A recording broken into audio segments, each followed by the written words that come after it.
नमस्ते एवरीवन। देखो बच्चों, आज अपन स्टार्ट करेंगे चैप्टर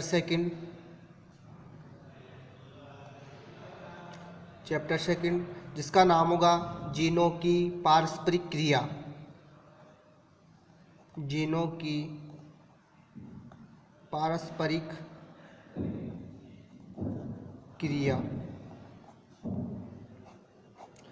इंटरेक्शन ऑफ जीन।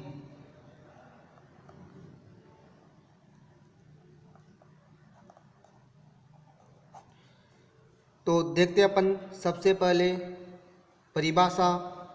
जब एक लक्षण के लिए जीन की युग्म विकल्पी या एलील एक दूसरे से पारस्परिक क्रिया करके अपने प्रभाव को दर्शाती हैं तो इसे जीनों की पारस्परिक क्रियाएं कहते हैं।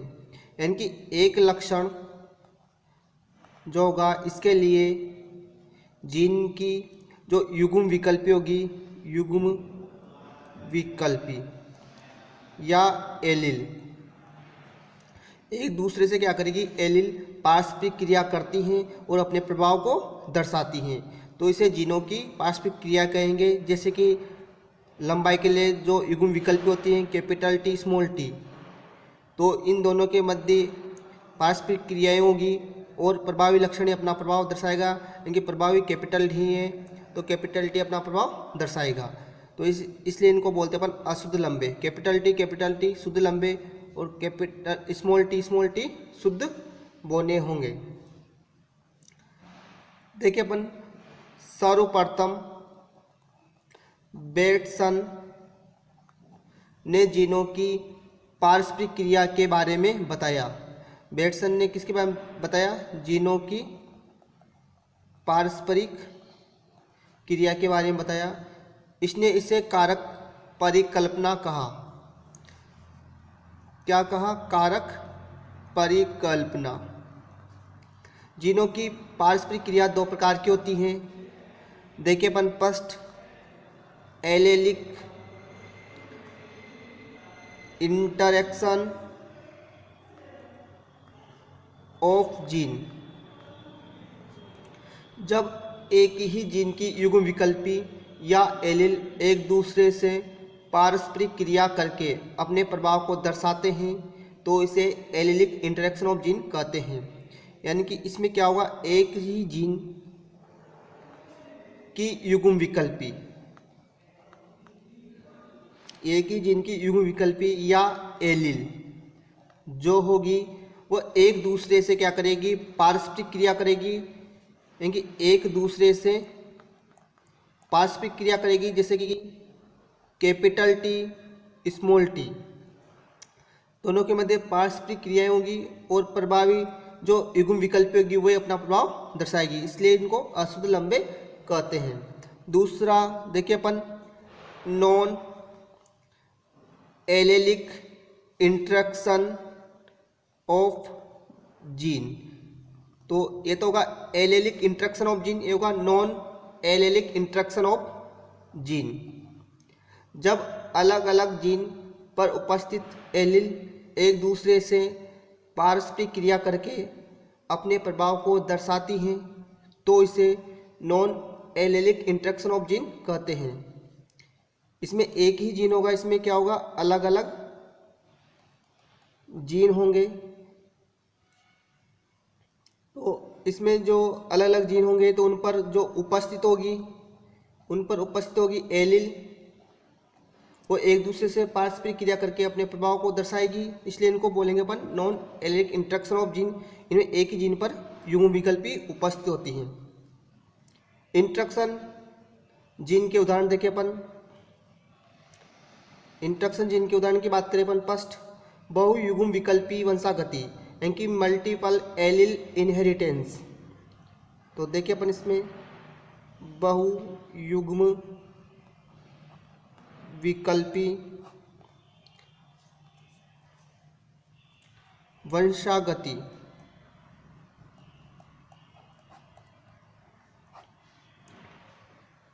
तो देखिए अपन इसमें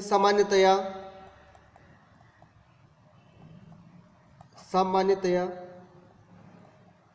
एक जीन की दो एलील, एक जीन की दो एलील होती हैं,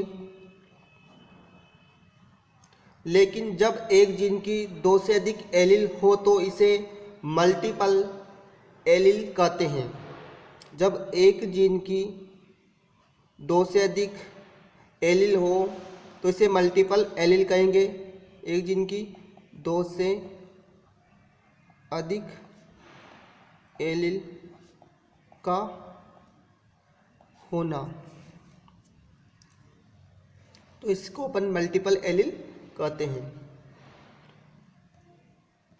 और जब मल्टीपल एलील वंशागत होकर एक पीढ़ी से दूसरी पीढ़ी में चली जाती हैं तो इसे मल्टीपल एलील इनहेरिटेंस कहते हैं।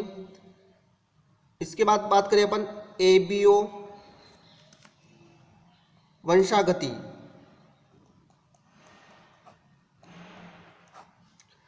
मनुष्य में रक्त की जीन आई, रक्त की जीन आई की 3 एलील होती हैं। आई की जो होगी वो 3 एलील होती हैं। इन्हें क्रमशः IA, IB, I0 से प्रदर्शित किया जाता है। तो रक्त की जो जीन होगी I, इसके 3 एलील होंगे IA, IB और IO। तथा इनकी जो वंशागति होगी वो मेंडल के नियमों से होती हैं। ब्लड ग्रुप या रक्त समूह के लिए जीन की एलील को निम्न प्रकार से दर्शाएंगे अपन। बात करें अपन ब्लड ग्रुप ए, तो ए के लिए जो जीनोटाइप होगा वह 2 कंडीशंस बनेगी, एक तो समयुग्मजी, दूसरी विषमयुग्मजी। ब्लड ग्रुप बी के लिए IB, IB, IO। Blood group AB के लिए IA, IB। Blood group O के लिए IO, IO। तो जो ब्लड ग्रुप होगा वो तो लक्षण प्रारूप को दर्शाता है, और जो इनके युग्म विकल्पी होंगे वह जीनोटाइप को दर्शाएंगे। तो यह इनकी कंडीशन ब्लड ग्रुप ए और ब्लड ग्रुप बी की जो कंडीशंस होगी वो समयुग्मजी और विषमयुग्मजी में होती हैं। जो ब्लड ग्रुप का जीन होगा I, इसके 3 युग्म विकल्प होते हैं IA, IB, I0। तो इनमें से 2 IA और IB जो होगा वो प्रभावी होगा, जबकि IO जो होगा वह अप्रभावी युग्म विकल्पी होता है। तो इस प्रकार इनमें 6 जीनोटाइप बनेंगे, और ब्लड ग्रुप जो होगा वह लक्षण प्रारूप यानी कि फिनोटाइप को प्रदर्शित करता है।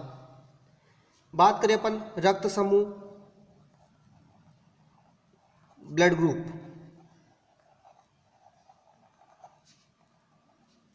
मनुष्य में 4 प्रकार के ब्लड ग्रुप पाए जाते हैं, जैसे कि A blood group, B, AB, O। तो इसमें देखिए अपन RBC में एंटीजन, वह प्लाज्मा में एंटीबॉडी। तो जो एंटीजन होगा वो RBC में होगा, यानी कि RBC की जो प्लाज्मा झिल्ली होगी उसमें एंटीजन प्रेजेंट होगा, और प्लाज्मा में क्या पाई जाती है, एंटीबॉडी। अगर ब्लड ग्रुप ए होगा तो एंटीजन ए होगा और antibody B, small B, antibody को स्मॉल से दर्शाएंगे। ब्लड ग्रुप बी होगा तो एंटीजन बी, प्लाज्मा में एंटीबॉडी स्मॉल ए। अगर ए बी ब्लड ग्रुप होगा तो एंटीजन ए बी, क्योंकि प्लाज्मा में एंटीबॉडी एब्सेंट होगी, कोई एंटीबॉडी नहीं पाई जाती, इसलिए ब्लड ग्रुप ए बी को सर्वग्राही कहते हैं। ओ के लिए कोई एंटीजन नहीं होगा, यानी कि एंटीजन एब्सेंट होगा, जबकि एंटीबॉडी ए और बी दोनों पाई जाती हैं, इसलिए ओ ब्लड ग्रुप को सर्वदाता रक्त समूह कहते हैं।